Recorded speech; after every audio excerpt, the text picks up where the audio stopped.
Are you under the age of 58? If not, then this bag is older than you. Like your grandma, it deserves some respect. Yes, I did just dab, sorry.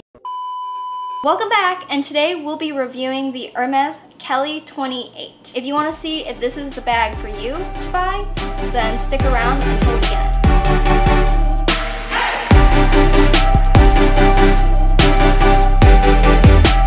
When I first got it 6 months ago, my mother called this bag a granny bag, and I couldn't tell her she was wrong because she wasn't. I mean, it's almost 60, so in that sense it's almost a granny bag. But yes, it's seen a lot of life and it's seen a lot of the world. It's been to France and then to the US, if not other places. Even I haven't been there. I know because I bought it on Vestiaire Collective and it shipped from France. The story behind it kind of makes my blood boil, and I've had a really bad experience buying stuff from Vestiaire too, in fact, but that might be for another video. So leave me down in the comments down below if you'd like to see that video. Specs: vintage versus new. The pros of this vintage Kelly is that vintage Kellys are easy to buy online, and the new Kellys are a significant price jump and they are much harder to buy. So in a way, the vintage Kelly is actually a bargain. Not to mention that they're more simple to maintain and that vintage Kellys are already broken in, so as long as you don't abuse it, it should last you a lifetime, because it's already lasted someone else their lifetime, if you know what I mean. So let's look at the differences comparing a vintage versus a new Kelly. Vintage, you can only find it pre-loved, and it's the only place you can find box calf leather Kellys. It is often the only place you can find a size 28 to 35. A size 25 is rare, and the most common color that you can find it is usually in black or brown, and sometimes navy, and depending on the size, some of them are less than half of current retail prices, and it will also patina over time. Versus a new Kelly, you can only find it on the resale market, usually now at 2 to 3 times retail prices or at retail price. But if you do get it in a store, you will often have to pay a 1-to-1 ratio, if not more, to get certain sizes and colors that you want specifically. Not to mention that the prices are double, if not 6 times, price of a regular vintage Kelly. You also can't find box calf leather with new bags. They discontinued that. The main leathers are Epsom, Swift, and Togo, with other leathers being harder to find unless you have a special order from them. Not to mention there is more of a beautiful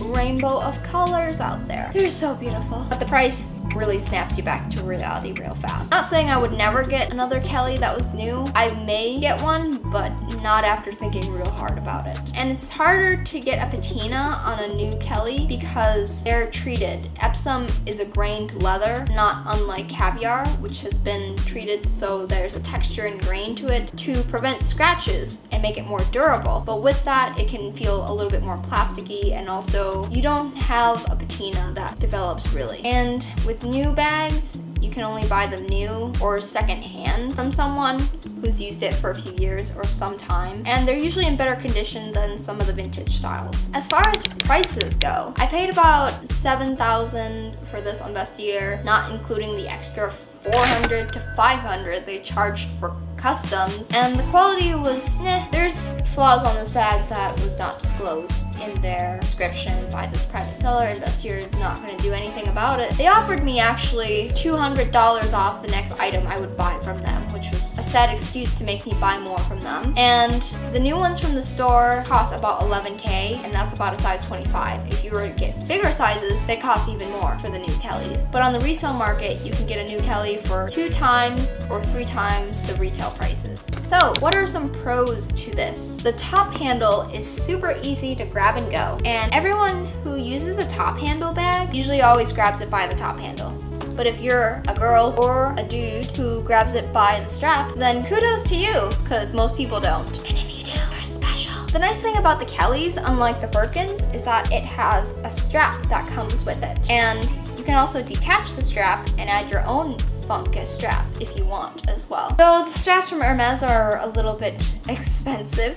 They are in the $1,000 range. Pro with this bag is that I can carry everything that I need, which includes the essentials plus a few extra items that I don't need, but I can if I want to, if I need to in a pinch. Everything can actually pack vertically in the bag, so there's even more room in the bag when I need to carry things, because unlike the classic flap where everything kind of lays horizontally most of the time, I can just flip it up in this bag and get like double the amount of space because it can stand up now.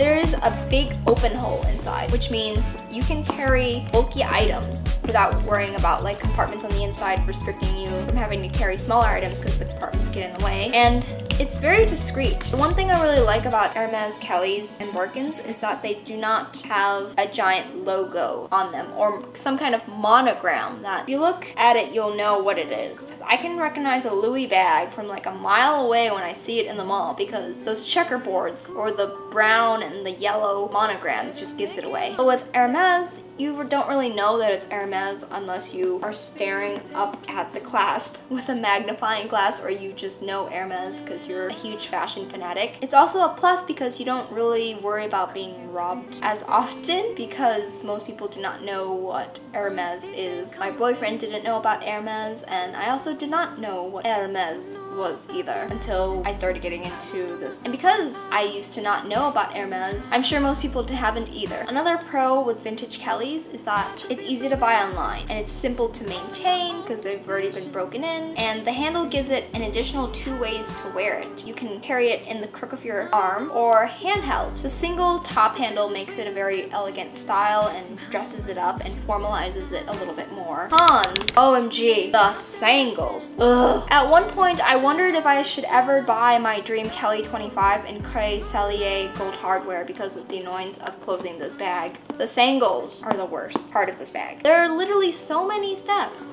you have to do in order to close this bag. Step 1, turn the turn lock. Step 2, pull the sangles off. Step 3, pull the other sangle off. Step 4, lift the flap. Step 5, stretch. Not to mention there's sometimes an optional step between 1 and 2 where you have to get the charms on the flap out of the way before even opening the bag because it will get in the way. The cons are as well that this is not an evening size bag, so it's much more for everyday use or day to night. You couldn't really carry this to a wedding as a clutch bag. It's much too big.